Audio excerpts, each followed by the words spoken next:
नमस्कार। তোমরা সব কেমন আছো বন্ধু? যে যেখান থেকেই দেখছো তাদের প্রতি শুভকামনা রইল। আমি নমস্কার করছি তোমাদের। শিল্পী হেলদি ফুড জোনে তোমাদেরকে স্বাগত করছি। আজকে শরীরটা একটু ভালো লাগছে না, কিছু করতে ইচ্ছে করছে না।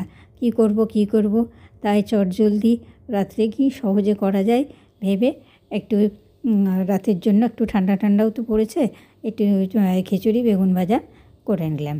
খুব সহজে কি তাড়াতাড়ি করে করলাম, সেটাই তোমাদেরকে একটু শেয়ার করছি। তোমরা যে যেখান থেকেই দেখো না কেন সবাইকে শুভেচ্ছা রইল।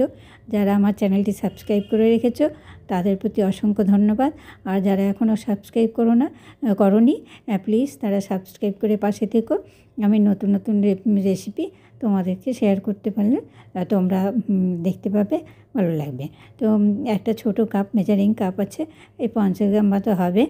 1 কাপ ডাল নিলাম মুগের, আর 1 কাপ গোবিন্দভোগ চাল নিলাম।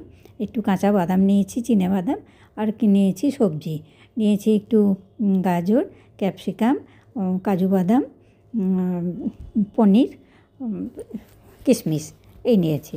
প্রথমে আমি ডালটা একটু ভেজে নিলাম, ভেজে ঢেলে রাখলাম, ধুয়ে নেব ভালো করে। আবার আমি আজকে চালটা ধুয়ে ভাজছি না, ভেজে ধুয়ে নেব। চালটাও হালকা করে একটু ভেজে নিলাম, ভেজে ধুয়ে নিচ্ছি।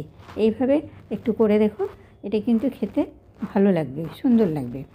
তার সঙ্গে সবজি বাদাম, চিনেবাদামটাও একটু খোলায় ভেজে নিচ্ছি। খোলায় ভেজে নিলে চিনেবাদামটার টেস্টটা বেশি ভালো লাগে। ভাজা হয়ে গেছে, লাল লাল হয়ে গেছে, আমি তুলে নিলাম। তুলে নিয়ে কি সহজে কি তাড়াতাড়ি করে করেছি ভাবতে পারবে না, খেতে কিন্তু খুব সুন্দর হয়েছিল। এবার গোবিন্দভোগ চাল আর মুগের ডাল, সেখানে ঘি না হলে তো চলবেই না, সেই কারণের জন্য দিয়ে দিলাম আমি ঘি দিয়ে ওর মধ্যে ফোড়নে দিয়ে দিলাম শুকনো লঙ্কা, তেজপাতা, একটু গোটা জিরে দেবো, আর দিয়ে দিচ্ছি সব সবজিগুলো।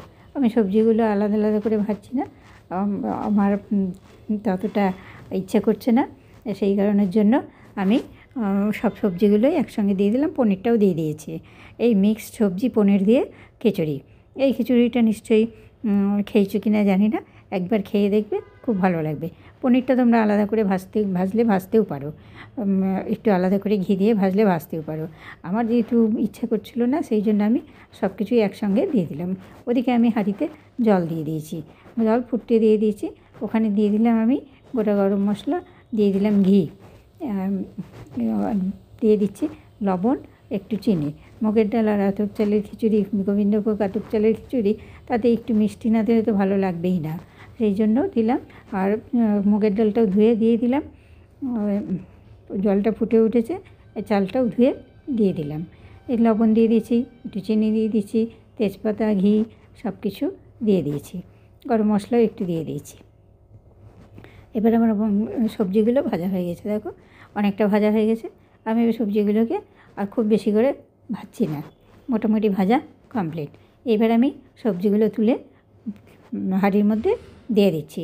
হাঁড়ির মধ্যে খিচুড়িটা এবার আমার কমপ্লিট হয়ে যাবে। হাঁড়ির মধ্যে ঢেলে দিয়ে ঢেকে দেবো, মিনিট 10 মতো ঢাকবো। মিনিট 10 মধ্যে আমার রান্নাটা কমপ্লিট হয়ে যাবে। তারপরে আমি ঘি দিয়ে পরিবেশন করব, আর বেগুনটা পাশে ভেজে নেব। এদিকে খিচুড়ি হতে হতে আমার বেগুন ভাজাটা হয়ে যাবে। তো খিচুড়ি আমার মোটামুটি হয়ে গেল।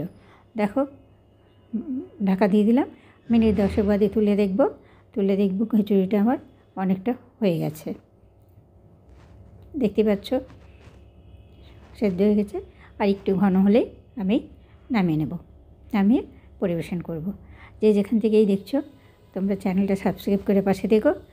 আর উপর থেকে একটু ধনেপাতা কুচি ছড়িয়ে দিলাম। পাঁপড় নেই, আজকে পাঁপড় করিনি, আজকে বেগুন ভাজা ভেজেছি। তো এবার দেখো, চ্যানেলটা সাবস্ক্রাইব করে পাশে দেখো। ভিডিওটি দেখার জন্য ধন্যবাদ, নমস্কার। এই যে পরিবেশন করছি, পরিবেশন হয়ে গেলে এবার আমাদের খাওয়ার পালা। নমস্কার, ভালো থেকো, ধন্যবাদ।